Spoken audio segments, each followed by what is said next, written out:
Hey, what's up, everyone? Here is another review, pretty much a marathon of reviews this week. This is my third video game review this week, and this is 99 Nights 2. Remember the first one? Yeah, I didn't think so. Now, I do remember the first one. I remember looking at it before it came out and going, wow, this is what the Xbox can do. So many freaking enemies on screen, and I'm like, cool. Game came out, no one liked it, I didn't like it. It was kind of forgotten. Sequel comes out. Is it the same thing? I don't know, but everybody knows 1 million tulip, so let's see if 1 million tulip can save this game. So let's go on to the story of this. Okay, now I'm going to be honest with you. I did not listen to the story at all. Now, it's not because it was boring, really. I mean, it is because, really, I don't like these kind of Japanese-esque stories or something. I don't listen to them. I think they're really boring, okay? I really, really do. It's just, I don't know. It's all the same stuff. You have to find this mystical item to do something and save the whole planet, and then you have a romance between these characters, blah, blah, blah, blah, blah. Okay? All I know is that there's this badass guy. He has white hair. You see him on the front cover of the game. He has a big-ass sword. He kills things. And I think he's pissed because I think someone he loved died or something. You see in the beginning. I didn't really pay attention at all. So, yeah, the story was boring to me. I'm not really into these kind of Japanese-esque stories, like I said. So, yeah. I don't know if this is... Yeah, this is a Japanese game, right? I don't know. Who cares? Anyway, let's go on to the sound of the game. Now, surprisingly, the voice acting isn't that bad. I thought it was going to be terrible. I think the first one had terrible voice acting, just like any Dynasty Warriors kind of game. Hack and slash games don't really have the best voiceovers like this, but I think the voice acting was not bad, but okay. The sound design itself, like just the slashing, all it sound the same. All the enemies kind of sound the same, even when they die. They're like, "Oh, I'm dying, ugh, guts hanging out and shit."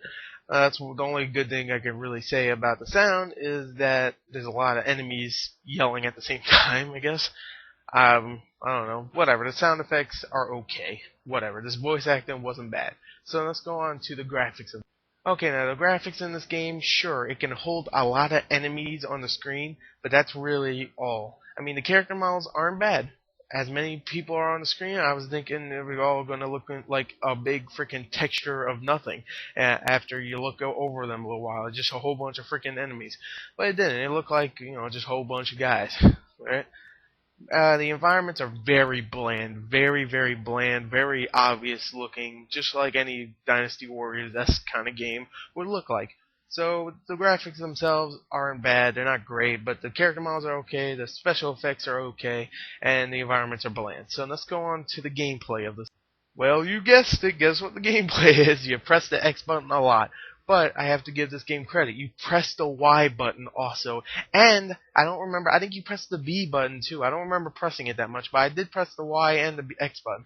X button's light attack, Y button is the stronger attack, I'm pretty sure.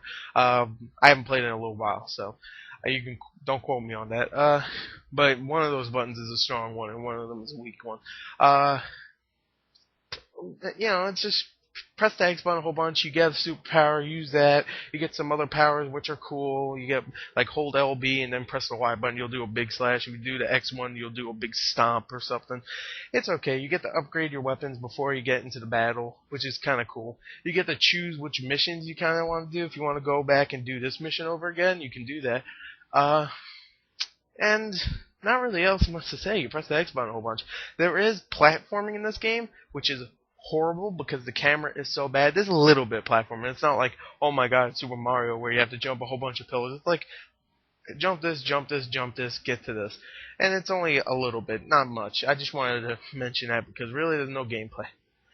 So, I mean, there's not much else gameplay. So, overall, I know this was a short review, damn, but this game is not that great. I mean, I'm not a big fan of hack and slash games, but I can definitely play them.